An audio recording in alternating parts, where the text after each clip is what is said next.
जय गुरु जी। शिव पुराण के अंदर हम शतरुद्र संहिता पढ़ रहे हैं। इसके अंदर अनेक मनवंतरों का जिक्र है, जिसके अंदर अनेक अलग अलग व्यास हुए हैं। तो शिव जी ब्रह्मा जी को बताते हैं कि 7वें मनवंतर में वाराह कल्प आएगा, जिसके अंदर कल्पेश्वर भगवान प्रकट होकर सब लोगों को प्रकाश से रच देंगे और तुम यानी ब्रह्मा जी व्यवस्थ मनु के पड़ पोते होंगे। उस मनवंतर में 4 युग होंगे और द्वापर के अंत में ब्राह्मणों के हित के लिए मैं उत्पन्न होऊंगा। युग के प्रवृत्ति के अनुसार जब द्वापर शुरू होगा तब उसमें व्यास जी स्वयं प्रभु होंगे और कलयुग के अंत में शिवायुक्त श्वेत नामक मैं महामुनि होऊंगा और हिमालय के छागल में ब्रह्मा जी मेरे शिखा शिष्य होंगे। उस समय मेरे अनेक शिष्य होंगे। फिर द्वापर में सत्य नामक प्रजापति होंगे और कलयुग में सुतारी नामक से प्रसिद्ध होऊंगा। इस युग में बहुत से ब्राह्मण मेरे शिष्य होंगे।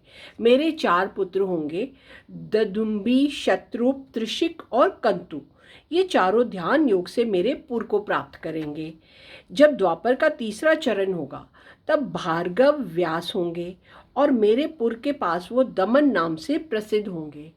वहाँ मेरे विशोकादि 4 पुत्र उत्पन्न होंगे और ये व्यास जी के शिष्य होंगे और कलयुग में मैं उनको दृढ़ निर्वृत्ति का उपदेश दूंगा। फिर चौथे द्वापर में अंगिराज जी व्यास होंगे। उस समय मैं सुहोत्र नाम से प्रकट होऊंगा। वहाँ भी मेरे 4 पुत्र होंगे जो कि महात्मा होंगे। फिर 5वें द्वापर में सविता नामक व्यास होंगे और मैं कंक नामक योगी होऊंगा तथा मेरे सनक, सनंदन, सनातन और सनत कुमार नामक 4 पुत्र होंगे। छठे द्वापर में मृत्यु नामक व्यास होंगे और मैं लोकाक्षी नाम से उनकी सहायता करूंगा। इसी तरह जब 9वां द्वापर आएगा तब सारस्वत नामक व्यास होंगे और उनके ध्यान से मैं ऋषभ नाम से प्रकट होऊंगा।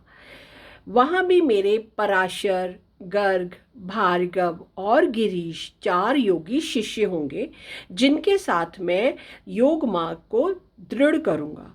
मेरे ऋषभ नामक अवतार से संसार का बहुत कल्याण होगा। द्वापर के 10वें भाग में त्रिधामा नामक मुनि व्यास होंगे, जो हिमालय के उच्च शिखर भृगु नामक स्थान पर रहेंगे। मैं कलिंग में गंगा के द्वार पे तप नाम से प्रकट होऊंगा और मेरे यहाँ पर भी 4 तपोधन रूपी पुत्र होंगे। फिर 12वां द्वापर आएगा जिसमें शत तेजा मुनि व्यास होंगे और इस प्रारंभ में योगेश्वरों का अवतार होता रहेगा और हर एक के 4 पुत्र होंगे और ये चारों पुत्र हर अवतारों में होंगे और ये सभी के सभी योग मार्ग के प्रवर्तक और शैव अविनाशी होंगे। ये सभी शिव जी के भगत, पाशुपात व्रत करने वाले, शरीर में भस्म लगाने वाले, रुद्राक्ष मालाधारी, ललाट पर त्रिपुंड लगाने वाले होंगे। ये सभी शिष्य धर्म में तत्पर और लिंग अर्चना करने वाले सदैव ध्यान अवस्थित रहेंगे। इनकी सर्वदा मुझ में भक्ति रहेगी। इस प्रकार इन 2800 द्वापरों में कुल संख्या 112 होगी। ये मैंने मनु से लेकर कृष्ण पर्यंत 28 युगों का वर्णन किया है और अवतारों का वर्णन किया है। इन सब के अंत में जब कृष्ण द्वैपायन व्यास होंगे तब ये ब्रह्म लक्षणों से युक्त वेदांत शास्त्र का वर्णन करेंगे।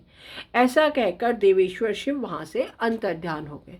तो इस प्रकार इतने सारे युग, इतने सारे मनवंतर आए, जिनके अंदर अनेक अनेक व्यास हुए और शिव ने ही अनेक रूपों में अनेक अवतार लिए और योगियों के रूप में सबको, अपने 4 पुत्रों को आगे तप का, योग का मार्ग प्रदर्शित किया हमारे जैसे कलयुगी मनुष्यों के लिए।